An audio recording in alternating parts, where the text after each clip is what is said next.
to have you all with us. We have a stellar turnout today and lots of wonderful people, both on Facebook and online, who I know are anxious to hear from one of my mentors and heroes, I think is probably the best word for George, George Hrbek, who goes back to the founding of IPM quite literally. He was dear friends with our co-founders, Paul Strage and Jim Mayer in particular, and helped bring IPM really to Cleveland many years ago, and IPM support over the years to the Women's Reentry Network and other programs that Lutheran Metropolitan Ministries in Cleveland have done so well at and had such a great impact over the years. This month, we're focusing in our virtual forum series, particularly on racial injustice, racial inequity, and the racial reckoning that's taking place in our country and around the world. We're very excited that we will be doing our first virtual immersion experience with Cleveland's own John Carroll University later this spring, looking at Isabel Wilkerson's latest book, Cast. If you haven't seen, I would recommend it highly, and recommend The Warmth of Other Suns even more, an earlier book, about the role that caste and ethnic division, colorism, racism play in dividing us from one another. Not to turn this into a number of just a series of book recommendations, but if you haven't seen Stand Your Ground, Black Bodies and the Justice of God by Kelly Brown Douglas, I would highly recommend it. I was asked to speak with a racial equity group here in Maine recently, and went back and reread this book, which is about 5 years old now, and its chapter on American exceptionalism is quite extraordinary, and I think undergirds much of what George will be talking about today, but is also really helpful for all of us who are working on racial justice and racial equity in the United States and around the world at this time. George's bio is as lengthy and as impressive as anyone I know. It includes time with Cesar Chavez and the Reverend Dr. Martin Luther King and Black Panthers and a mansion in Chicago where the Obama family subsequently lived, and quite a bit of time with IPM as well, traveling around the world and continuing to be an inspiration for our staff and our partners and so many donors and friends. So I think it's probably the fairest way for me to introduce George is to say that there's no one that I can think of alive whose judgment and commitment to the issues that have animated my life I admire more than the Reverend George Hrbek. And so it's our great honor to have him with us today, to hear his stories and to talk about or continue our conversation that was going on Zoom before we went live on Facebook during this next hour. So I would ask you again, if you're on Zoom, to mute yourself, listen in. You can use the chat function to prepare questions that I'll convey to George towards the end of his presentation. And we're also monitoring Facebook simultaneously so that those on that forum are able to participate as well this morning. So thank you again for being here for IPM's weekly virtual forum. And without further ado, I'd like to introduce my dear friend and mentor, Reverend George Hrbek.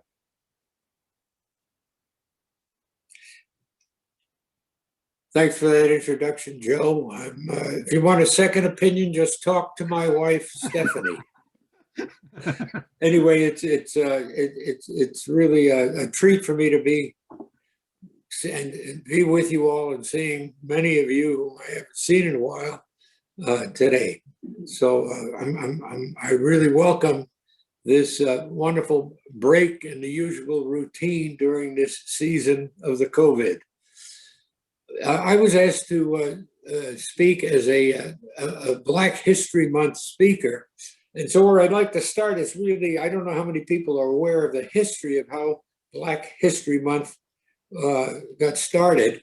But in 1926, a Black historian by the name of Carter Woodson created Black History Week to be observed the second week of February to coincide with Lincoln's birthday on February 12th and Frederick Douglass's birthday on February 20th. His goal was to have Black youth become more knowledgeable about the significant contributions that Blacks have made to the American journey, to American life, and to understand that those contributions indeed were significant to the development and life of this country. Now, he contended that if a race had no worthwhile history, it stands in danger of being exterminated, and he believed that that's unfortunately what was happening to Native Americans. So Black History Week was observed into the 1990s as a week, and it expanded to counter the myth that the Civil War was really a Northern aggression event, and that slaves really didn't have it too badly under slavery, and that their myths really undergirded Jim Crow, which was intended to keep Blacks in their place. In 1969, a group of Black educators nationwide, along with a group of Black students at Kent University in my state of Ohio, decided that Black History Month deserved 2 months. And so what they set in motion from January 2nd to February 28th was Black History 2 months. And initially, there were very few states that participated in that. But by 1976, it began to be observed in most states in the US, and it was reduced to a month. I think it's important to recognize that that Black history is fully American history, and that, from my perspective, it's still an effort in progress, because white amnesia and white ignorance, and yes, even white denial, is still a wide reality in our nation, in our country. Sadly, overt racism, systemic racism is embedded in our democratic republic. And the mission that Carter Woodson initiated in 1929 needs to be continued and, from my perspective, expanded. Now, Black History Month also becomes a time for me to reflect on my own history and my participation in the civil rights movement, beginning in Selma in 1958. I've been privileged to have encountered and worked with Black leaders and pioneers: Dr. King, C.T. Vivian, James Bevel, John Lewis, Jesse Jackson, Fred Hampton. Indeed, these were really mentors in my life who profoundly challenged and shaped and deepened my understanding of racism, so embedded in the history of the country of my birth. And it's still prevalent, and we know that. It's still prevalent in the USA's white-dominated, privileged political, social, economic, and justice systems. But I want to take this opportunity with you all to share with you some other seminal encounters and experiences that I've had with other mentors, that probably many of them whom no one has ever heard of, that opened my eyes, that opened my mind, that opened my heart to the racism that seeks to negate the dignity, the potential, and the giftedness of human beings, salt of the earth human beings, who have asserted their dignity and refused to be objectified. My journey, if I think about it, my journey really began in 1936 when I was 4.5 years old. And my dad, who was an architect and 30 years old at the time, was engaged by Franklin Delano Roosevelt to be part of a team of architects to design and develop what he wanted to be a therapy center in Warm Springs, Georgia, for young people with polio. Now, that town of Warm Springs he purchased for $185,000. It was called Bullettville at the time, but because there were these hot springs in the area, he saw that as an ideal place for a therapy center. That was a small, very small town, a podunk town, as some people would say, with a rickety hotel, a couple of establishments, a railroad station, a gas station. It maybe even had a post office, but it had dirt streets and plank sidewalks. And as a 4-year-old, and my dad would take me to town, I noticed that anytime I was walking, my dad and I were walking down these plant sidewalks, if blacks were coming the other way, they had to step out into the street until we passed by. And I saw that was a typical practice. Blacks had to get off the plank sidewalks if whites were walking down the street. And you could imagine what that would have been like during rainy season. And I saw that there was so I asked my father, this puzzled me. I didn't understand what that was all about or why that was done. And I asked him, and my dad took the time, spent time with me to explain to me in a way that he thought I would understand what this was really all about. And he said to me, he said, Georgie, he said, this is wrong. It has to change, and it will change. That made an indelible impression upon me, and I've never forgotten that experience, and I'm really grateful to my dad for the explanation that he gave me at the time. In 1947, my dad went into partnership in Birmingham, Alabama, with one of the architects he worked with in Warm Springs, and we moved to Birmingham, segregated Birmingham, Alabama in 1947. And for my junior year and senior year in high school, I was in a segregated high school, West End High School, a public high school. And in my junior year in history class, and it's amazing that I can remember the teacher's name, probably because of the incident, Mrs. Baum. She was holding forth on the Civil War, and she said that the Civil War had nothing to do with slavery, that it had to do with economics. And she went on to say that it was an unjust war and that really slaves didn't have it so bad. Black people didn't have it so bad under slavery. After she got through with holding forth with that contention, I raised my hand and I said, Ms. Bond, I respectfully disagree with you. And I started to try to explain, and she immediately erupted and told me to get out of the class and go down to the principal's office. I left, and I did. And I would tell you that I didn't have a very good relationship with Mrs. Bond after that. My other experience in high school in Birmingham, when I was a senior, I had a little gig, a job downtown, three days a week after school, and I'd take the trolley car down to work. And one day I got in a trolley car, and of course the trolley cars were segregated, whites only, colored, signed, a sign placed in the division.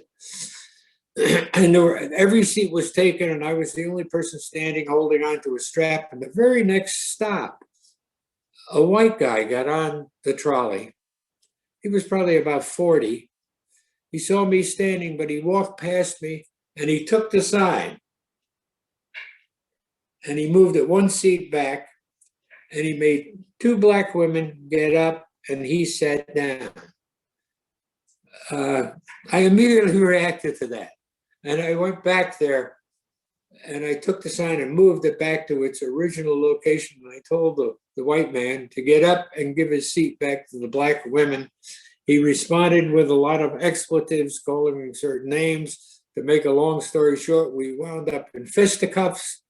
I was not nonviolent. And the trolley car stopped. The police were called. The police came. I was arrested. The white man wasn't. I was taken to a precinct, the police precinct in downtown Birmingham. My dad had to come and get me, and he had to endure these harsh words from the I think there was a desk sergeant, and he told my dad that he had to take better control of me. And my dad took me home, and when I got home, I received this very warm affirmation from both my mom and dad. It was those kind of events in my youth that really made an impression upon me, and really made me think about what my vocation in life was going to be. And I really learned that somehow my life had to be involved in correcting what I thought was this terrible injustice. In 1958, I graduated from the seminary. I had been trained to become an overseas missionary with an assignment in Africa. Those assignments were canceled by the national church body I was part of because they said they didn't have the money to do it. And as an alternate assignment, I was sent to Selma, Alabama. Horrors, because I had been so glad to get out of Birmingham, and here in Alabama, I was being sent back. And I was being sent there as a missionary at large with the charge of organizing a white Lutheran church. Now, in Selma, Alabama, there were two black Lutheran churches, a black high school and a black junior college, and those existed there because of the initial work of a woman by the name of Rosa Young, who was born in Red Bud, Alabama, and had somehow attained what was the equivalent of a high school education. And she, at the age of 18, went to see the head of Tuskegee Institute, and I'm trying to remember who it was at that time because it was before George Washington Carver. And she said what she wanted to spend her life in establishing schools for black children out in the rural areas of eastern Mississippi, southern Alabama, and western Georgia. And the church that she belonged to, she said, which was the African American Episcopal Church, didn't have the resources for that. And the head of Tuskegee told her you should get in touch with the Lutherans, the Lutheran church that has headquarters in St. Louis, Missouri, which he did. And lo and behold, a miracle, the Lutherans sent two clergymen, to meet with Rosa Young, this 18-year-old Rosa Young. And I'm not going to go into the whole story, but as a result of that meeting, what happened, there were over 50 rural schools established out in the areas where Rosa Young wanted them. And eventually a high school, a residential high school was built in Selma so that those one-room schoolhouses could feed their graduates into that high school. And then later on, a junior college was added. Now, when I went to Selma, I was ordained on the grounds of a Methodist orphanage and a Methodist chapel on those grounds. And I had heard about Rosa Young, but she attended my ordination because on the orphanage grounds was one place where we could get away with having an integrated service. And the church was packed and it was integrated. My parents were there, my grandparents came from New Jersey and so on. But afterwards, at the reception they had for me, it gave me an opportunity to go up and introduce myself to Rosa Young, who by this time was probably about 68, late 60s, maybe even 70. And I told her, I asked her, I said, you know, Miss Young, can I meet with you? I'd really like to meet with you. I'd like some advice from you. And she immediately said, okay, let's meet tomorrow. This was the day after my ordination. So the next day I went to the grounds of the high school and the college. They're in a very humble abode, unpainted, on a rickety porch. I think the house had 2, maybe 3 rooms. On a rickety porch, sitting in a chair and having another chair there was Rosa Young. And I sat on the porch with her and I explained my dilemma that I had difficulty in really following through and trying to establish a white Lutheran congregation in the area that already had 2 Lutheran churches. And Rosa Young listened to me and she shook her head.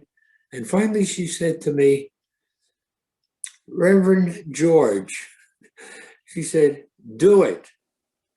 Do it. And then she added, at the right time, at the right time. And I said, Miss Young, what do you mean by the right time? And she said, don't you worry, Reverend George, you'll find out. So I went ahead, and for the next year and a half, I worked and established a white Lutheran church, St. John's Lutheran Church in Selma, Alabama. We built a multi-service unit that provided a sanctuary and also a fellowship hall and an office for me.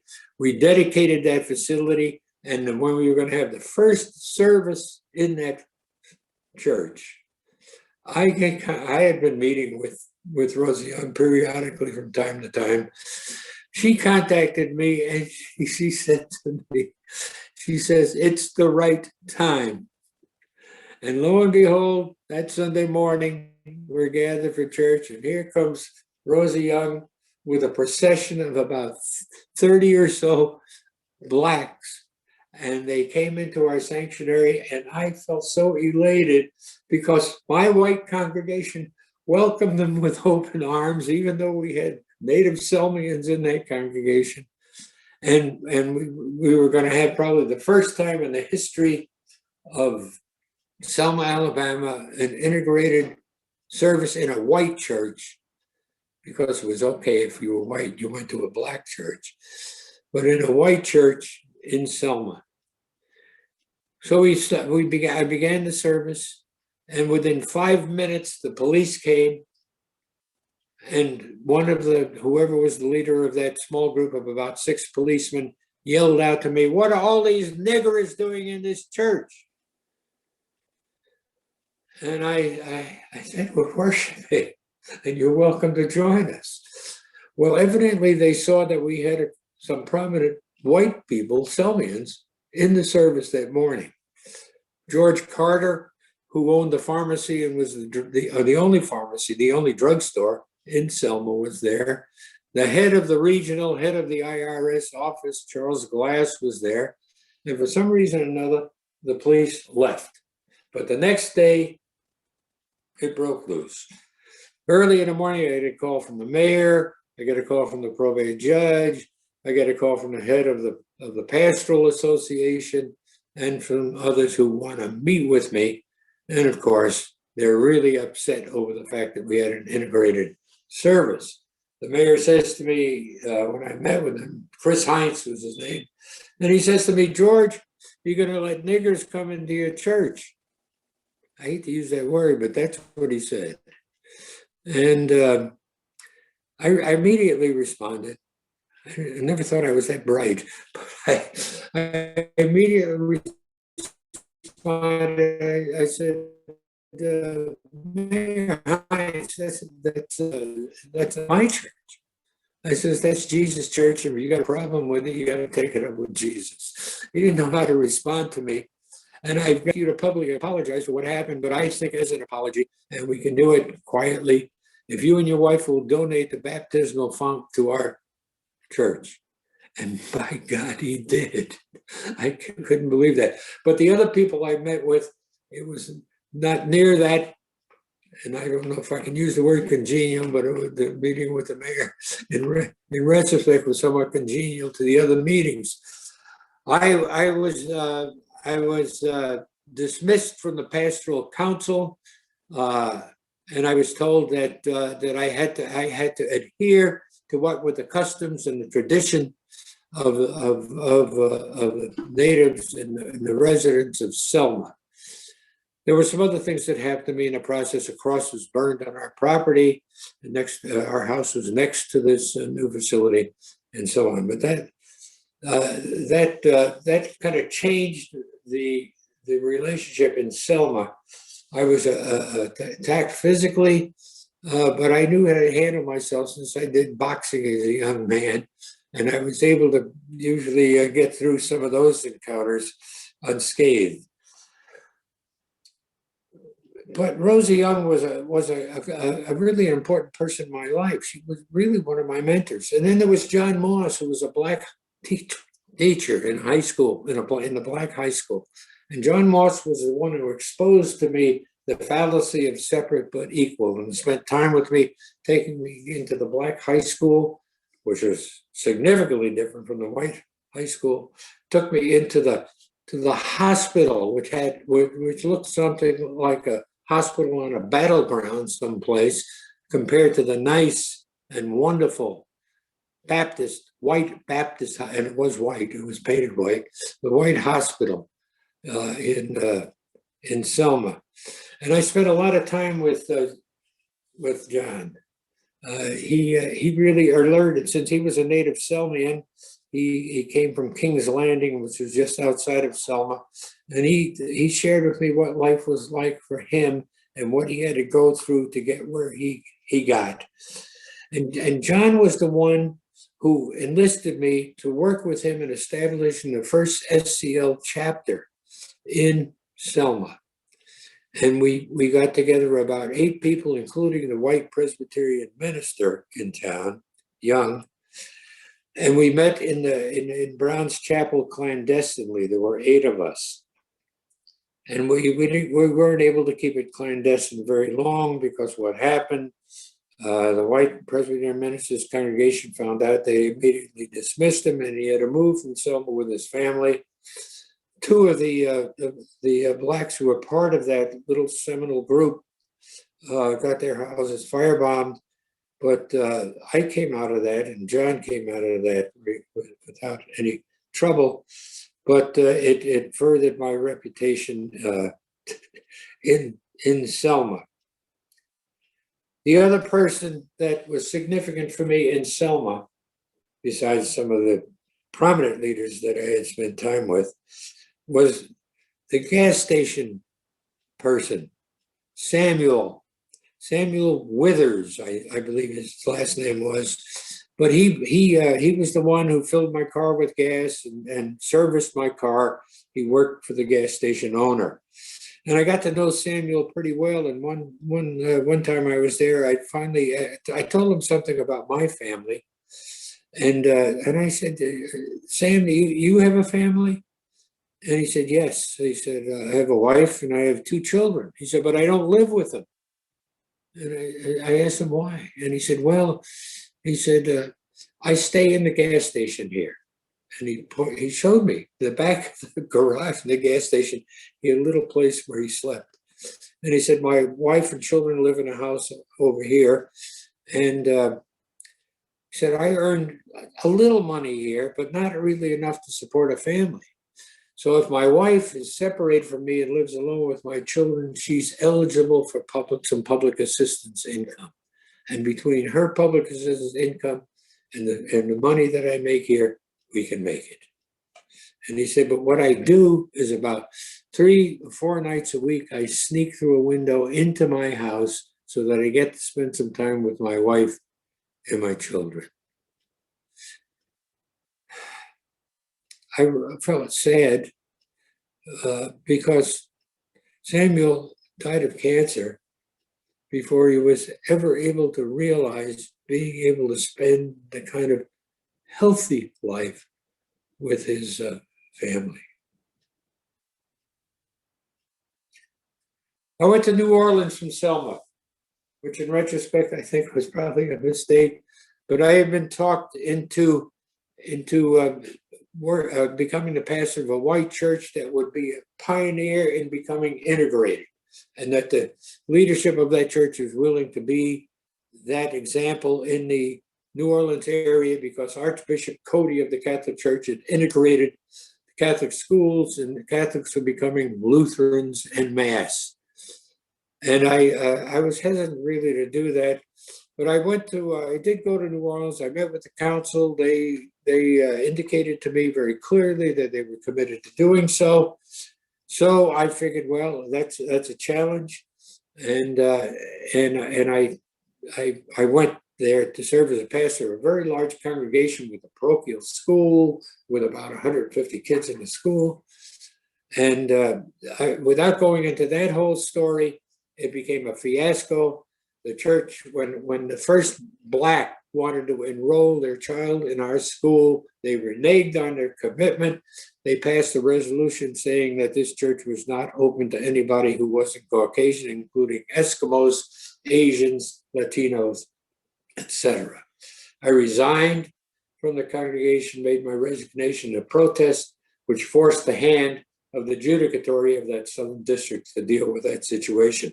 At that time, I was disillusioned, and I thought seriously about leaving the ministry and doing something else. I, for a while, sold office supplies, which was not my calling, in order to support my family. And but then I got contacted by a small Lutheran congregation in Altus, Oklahoma. So I decided I would give the ministry one more shot. And I accepted and went to Altus, Oklahoma, a community of about 27,000 people. It had a SAC Air Force base. The congregation that I was going to was half military. And the unique thing about Altus is that it had a great number of migrant workers coming into that community every year to harvest pickles and pick cotton.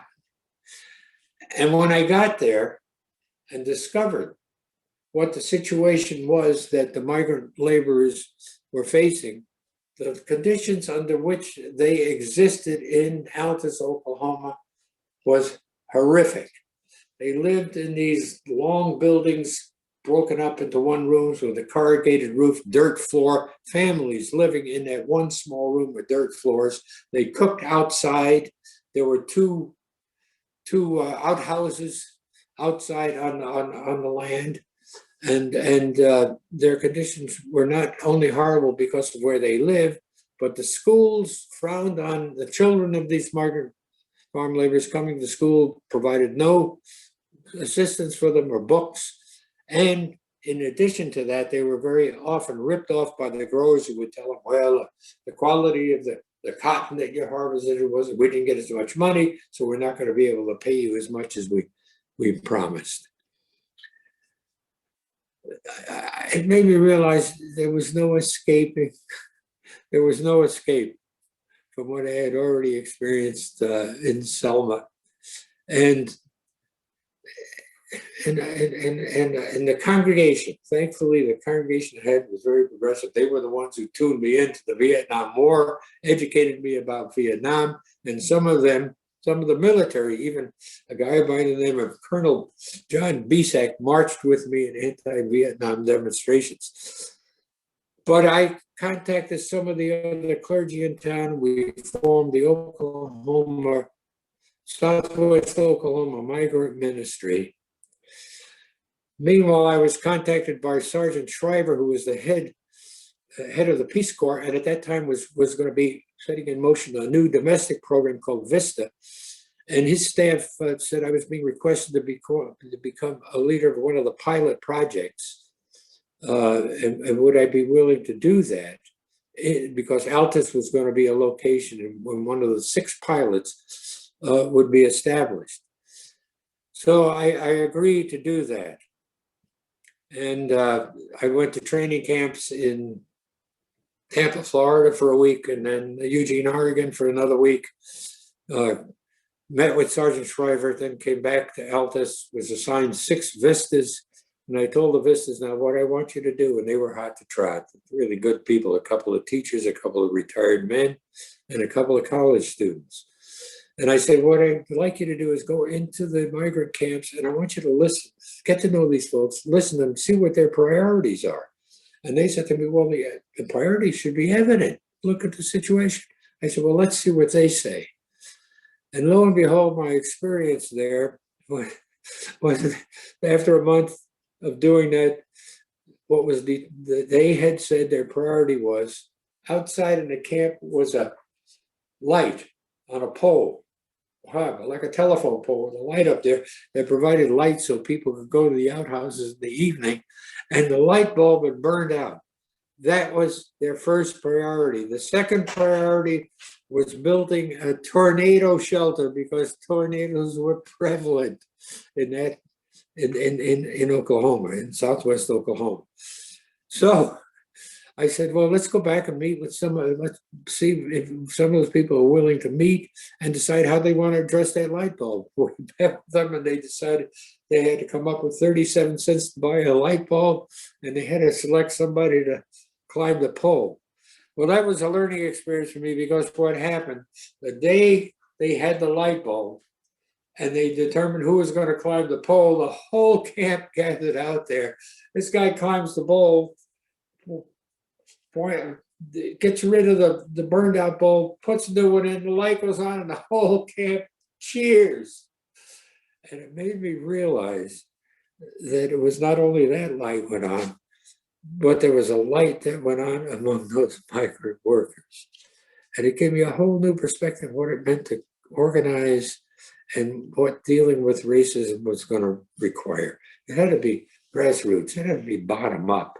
We had to be allies with them. They had the capacity to address and deal with their issues, and they needed to determine what those issues were, and they had the capacity of figuring out how to deal with them. So that was what also happened in Oklahoma. A young man who was about 21 years old, Eliseo Medina, came to Oklahoma as part of the organizing of migrant farm laborers, and he heard about Cesar Chavez had heard about what we were doing, and he sent Eliseo there. And I got to meet Eliseo for the first time, and he became part of the organizing process in that area. Cesar Chavez came over finally. It was the first time I got to meet him. I didn't meet him again until he was in Cleveland. But that whole experience and the experience with Eliseo meant so much to me, because he shared with me his history, and he came from a family of farm workers, and he himself had been a farm worker at one time. Again, a sequel to that story, after I was in Cleveland, and we were organizing the lettuce grace boycott back in the 70s in the supermarkets. Who comes to Cleveland to head up that? Eliseo Medina. So he and I really shared a great segment of our lives together in that lettuce grape boycott. And Eliseo decided that what he had to do was, as part of a protest and as part of our process to get the grapes and lettuce off the shelves, was to go on a hunger strike in front of one of these supermarkets. And he did that in a small trailer for a month, nothing but water. I'd go see him every day, make sure he was okay, as other people did. And finally he said to me, I'm going to end the boycott. This is after a month. And he said, what I would like you to do in ending the boycott, I'd like us to have a little service here, and I'd like you to be the celebrant of a Eucharist for me. I'd really like to end my boycott by eating some bread and drinking some wine. And I was really privileged to be able to do that, and was on the front page of one of the Cleveland papers. And Eliseo was just another one of those key people in my life who was really one of my mentors, from whom I learned so much, and one of those who really deepened my understanding of the nature of the injustice. Further on Eliseo, about, I think, 8 years ago, I was being honored by Jobs with Justice at their annual dinner. And who did they invite to be the speaker at that dinner? Was Eliseo Medina. He was still involved with the migrant farm labor movement. And it was a reunion for us. And he was the one who gave me my award. I guess by telling you these, there were so many other people who were so key in my journey and who really needed to be, and in some ways were even more mentors for me than some of the more prominent leadership that I had the privilege of working with and knowing. I mean, I think about Chicago, Fred Hampton. When I met Fred Hampton, he was a senior in high school in Maywood, Illinois, a suburb of Cleveland, and he was head of the NAACP's youth division. And I met him through some other people some white people who lived in Maywood. And he and I had some lunches together. And that summer, after he graduated from high school, and I should mention that he became infamous because Maywood had a segregated swimming pool, and Fred Hampton was the leader who organized against that practice and was successful in integrating the swimming pool in his own community. But that summer he went up to Milwaukee. There was a national gathering of youth leaders in the NAACP. And while he was there, he met Father Gruppy, who had a group called the Commandos. They were also really part of the NAACP, but they were a little more radical. When Fred came back to Chicago, he joined at 19. He joined the Black Panther Party.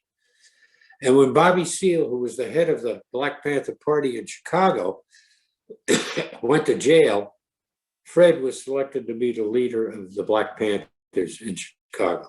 He and I maintained our relationship. We'd get together for lunch. He became aware of what I was doing in an anti-racism project in Chicago, based in what eventually became the mansion of the Obamas in Chicago, and was focused on on whites. Anti-racism had to do with whites, even though the Lutheran churches who brought me there under the auspices of Lutheran Human Relations Association of America thought that dealing with racism was opening up hunger centers and doing other charitable things for Blacks. Fred was really interested in what I was doing, and he said, "Hey, can you involve me in some way?" And I had arranged for some speaking engagements at a couple of colleges and also at some congregations for Fred. He was a dynamic speaker, articulate. He was bright. And so he came to the mansion for the first time, and he became one of our weekend experiences with a group of whites. And he'd come back periodically. And he and I continued to get together. And in the course of our relationship, he told me, "George," he said, "I don't expect to live very long." He said, "They're going to get me." And I poo-pooed that. I tried to tell him not. That's not going to happen. And he told me, "But he said, when they get me," he said, "I want to go back. I want to be buried back in." And he told me this parish in Louisiana at a cemetery in a Baptist church, because that's where my grandparents came from, that parish, that church, when they moved to Chicago. And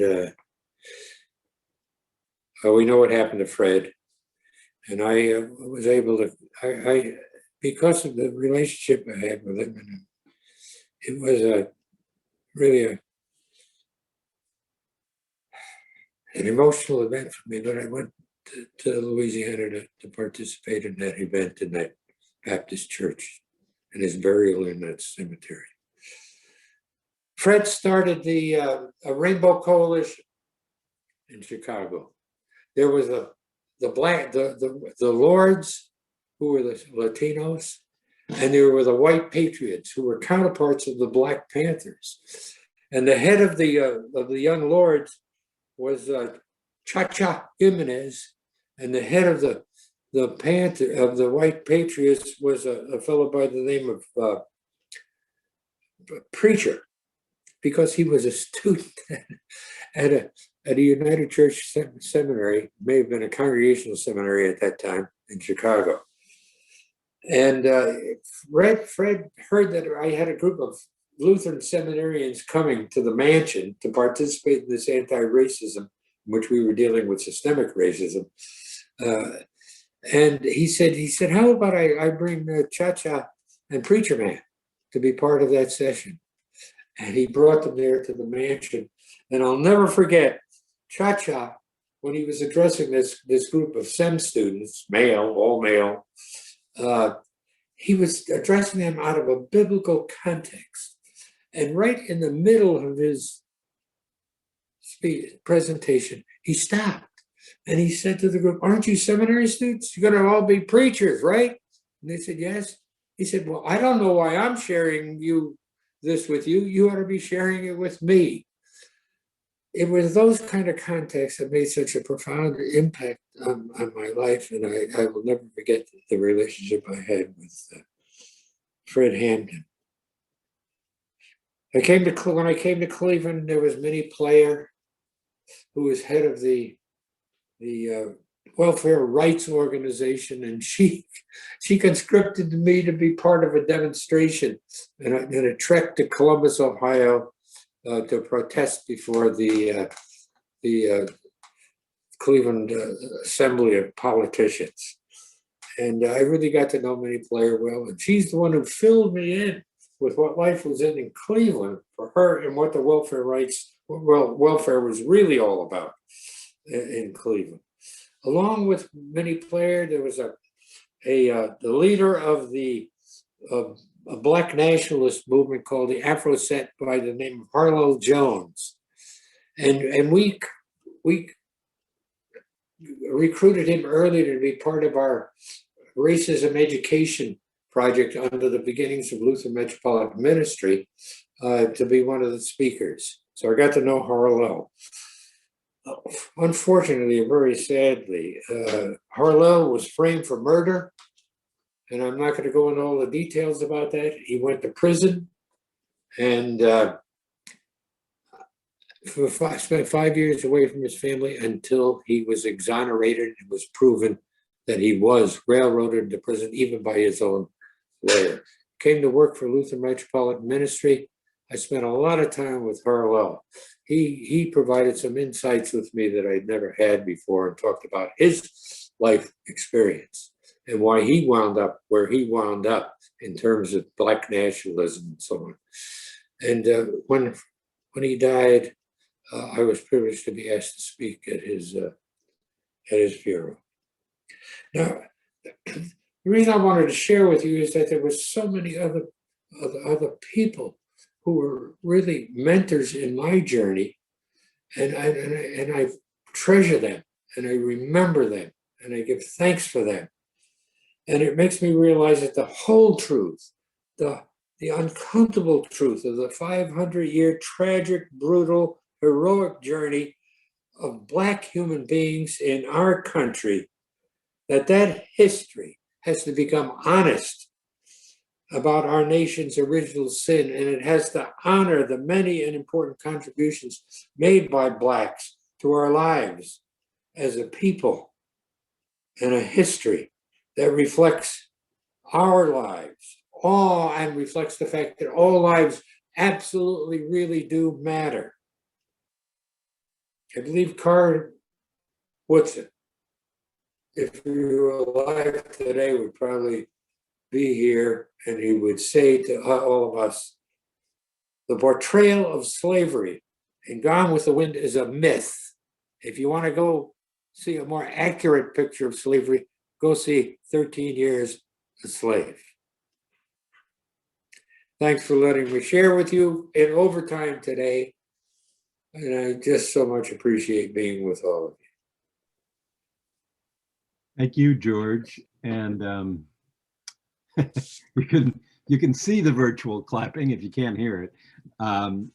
We've got a few people on Facebook and many people here, and I'm sure that some of you have questions, and we can certainly take some time to try to answer those, at least a couple, and certainly welcome to continue the dialogue at another time as well. But I would invite anyone that has a question to unmute themselves and to share it with us now.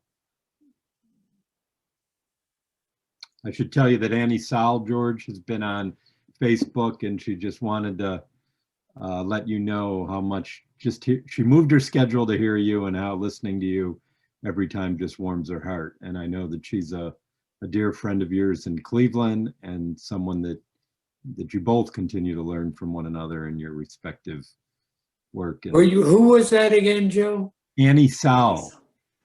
Oh yeah, okay, great. Annie. Who we actually, for those of you who don't know, gave one of our highest honors to almost 2 years ago now in Cleveland at our last in-person luncheon. Just a wonderful friend of IPM and a member of our external audit committee with George and a few others. Thank you, George. We really enjoyed your presentation. You're such an example of a wonderful person. And God bless you always for all that you've done in your life. Thanks again. Amen. Hey, I love seeing your pictures and what you have to say on Facebook. And I'm glad that you get to spend time in Maine with those you love and who love you. Thank you. Thank you.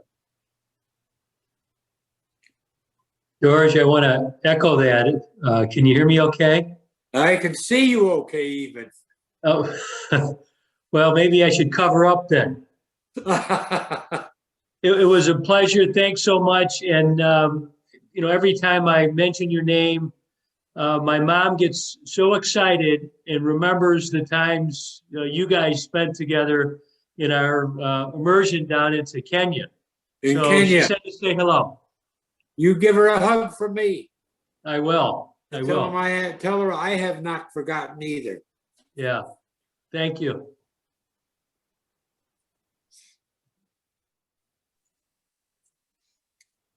Hi, George. This is Les Weber. Can you tell a little bit about your involvement with IPM? Well, we started a group when I was in Chicago at the mansion called the New Wine Exchange. You can't put new wine in old wineskins. It was a way of recognizing that the institutional church was lacking. And in our first meeting in Chicago, we had Lutheran clergy and lay people gather at the mansion for the inaugural of this New Wine Exchange. And it was at that gathering that I met Jim Mayer for the first time. We had our second meeting in the basement of a church in Cleveland, and Jim Mayer came again, and Jim said he had this idea for a ministry. He had been in India for so long, and he talked about how that experience had changed him, and he had an idea of what we should be doing. And so he recruited me and Dick Searing and a couple of other people. I think there were about 7 or 8 of us that then met with him. This was after our New Wine Exchange meeting. We met with him and he shared that with us. And in effect, he was saying what he learned was that mission work was really screwed up, and he put it that way, and that we didn't need to be there in a benevolent way. We needed to be benevolent, but not in our whole approach. But that oppressed people, he was convinced, knew what their struggles were, knew what their challenges were, knew what their issues were, and they had the capacity to come up with ways of addressing those issues. And he wanted to start someplace in carrying that out in a very tangible way in Central America, in Nicaragua, because he said we had a cohort friend down there who was a pastor, and so that's how it came into being, and that's how I was involved from the very get-go when it was formulated and when it was initiated, and I've been involved ever since. And I tell you, Jim Mayer, he was another one of those great mentors in my life. And when we were struggling with articulating our mission here in Cleveland, Lutheran Metropolitan Ministry, Jim was one of those mentors who came time with us to help us think through that. Another mentor was Paulo Freire, the very brilliant educator and the author of the book Pedagogy of the Oppressed. But we went through a period with some really great people to articulate. But I was there right at the beginning with Jim and Bernie when they inaugurated what initially was Lutheran's LinkedIn mission became Christian's LinkedIn mission, and eventually it became what it ought to be, international. You know, and so I've been involved ever since in some capacity or another. And was privileged to go on trips to Kenya and other places. So, and I've really appreciated my association with the old director. He used to be the new director, but he's the old director now. He just had a birthday. He's a very old director now. And unless just to close that loop, or for everyone, that Ken Mahler, Ken and Rhoda, remarkable. That's who it was. That were in Nicaragua for many, many years and then retired to Silver Spring. And it was Ken and Rhoda that took in Zoraida Sosa as a young student, a young Catholic single mom, lay woman at the Evangelical University there, Evangelical being mainline Protestant University in Managua. And Zoraida was one of the first new partners of IPM back in, right around 2001, 2002, and then became a mentor for two people really who had played a huge part in the history of the organization, both Julieta Borra, who was our first regional director for Latin America and the Caribbean, and her work getting a similar organization like Mujer en Comunidad that Zoraida started later in life in Nicaragua, which is now known as Acumojersa in Zaragoza, El Salvador, where Dorothy Kazel and Jean Donovan were working at the time of their martyrdom. And also Xenia Chavez, who's just recently named the co-chair of IPM's International Board of Directors, along with Clint McCann of Eden Theological Seminary, who's also on the call. So those roots, those connections of Jim and George and Ken and Rhoda and Zoraida and Xenia and Clint and all the women at Acumojersa continue, thanks to just the wonderful relationships that George has been a part of at IPM now, really since our founding. I think we could probably squeeze in one more question. We started a little late on Facebook, and there's still people there. Not only started late, but George was long-winded. No. I was saying to Ilsa, George, when you weren't, I was texting with her that we could listen to you for a week, not just an hour. I mean, I've had the privilege of, sort of sitting around with a beer or a cup of coffee with George all over the world. And as he's told our younger staff about his own experiences and his understanding of why this organization was founded and the real power of Jim Mayer's commitment and the way that that's still lived out, particularly by some of the regional staff that are on this call and their work and the work of our partners around the world. So, anybody else want to add anything before we sign off here? Just a thank you, George. You bring all this to life. You really make it come alive in a way that I can't think of anyone else. So yeah, we could listen to you all day because you make it real and exciting. Hey, partner. Roommate. This is my partner in Kenya. Kenya roommates. Yeah.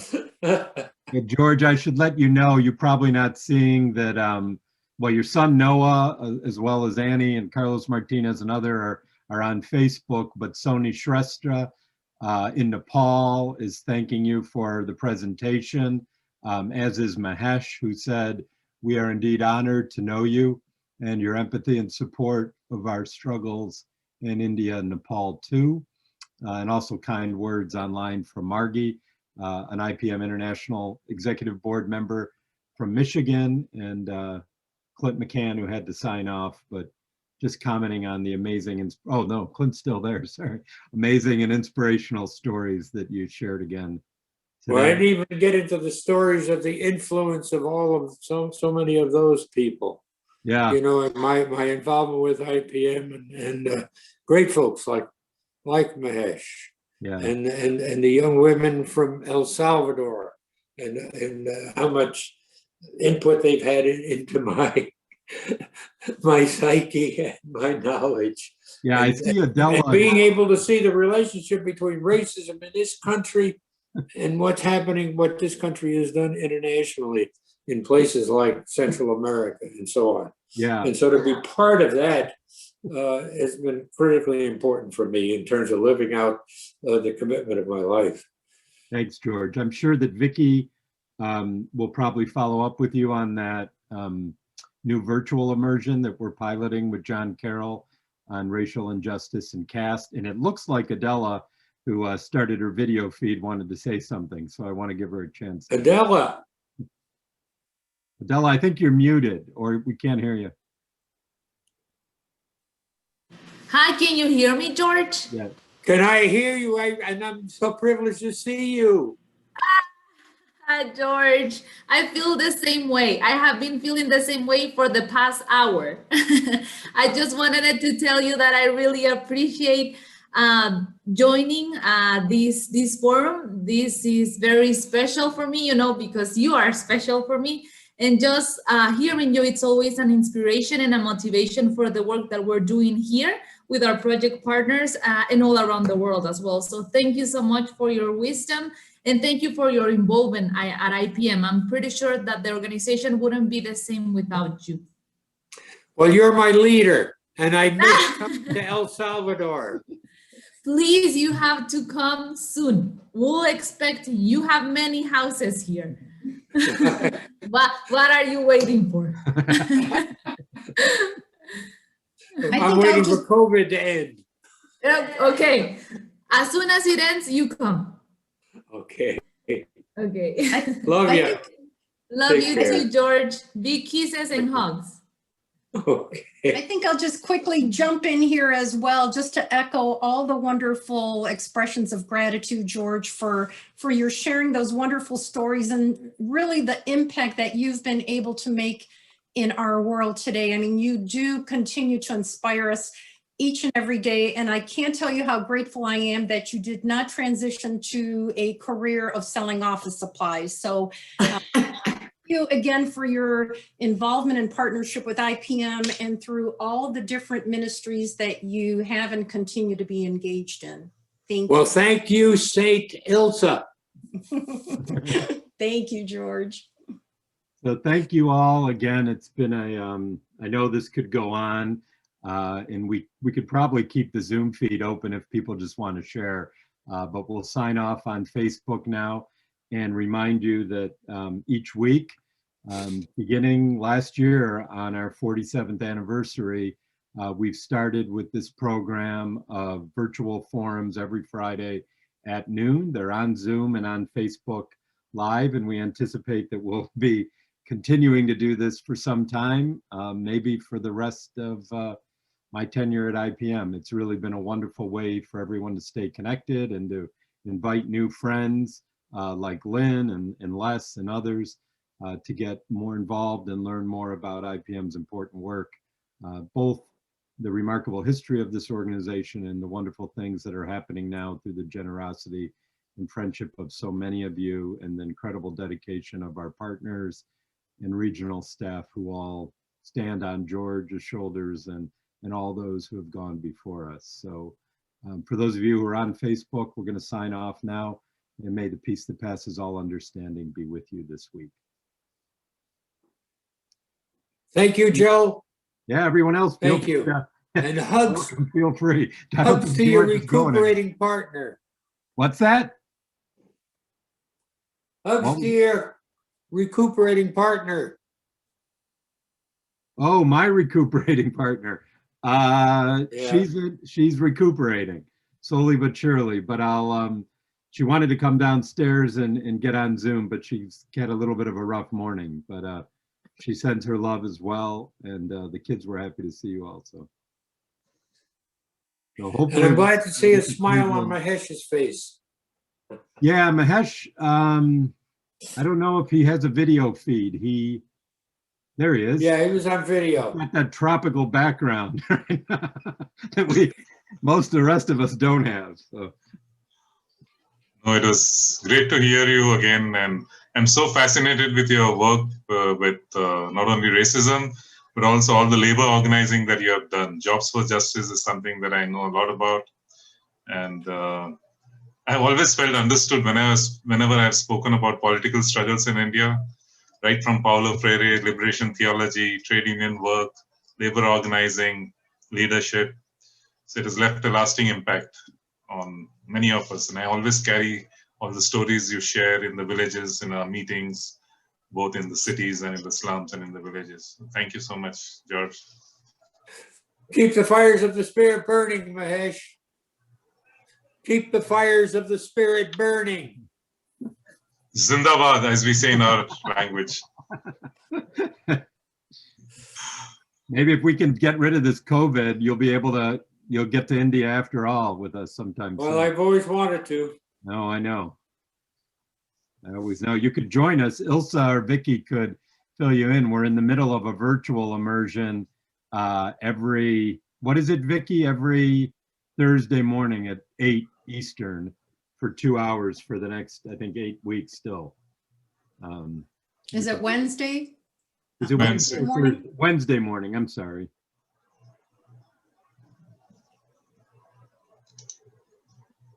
And maybe Vicky will rope you into teaching one of our classes when we have that upcoming immersion with John Carroll on CAST. Okay. Hey, love you all. All right, thank you. Good night, Mahesh and Right. Sony. Good night. Yeah. Talk to you soon, Lynn. Yep. Take care, everybody. Thank Thanks, you. everyone.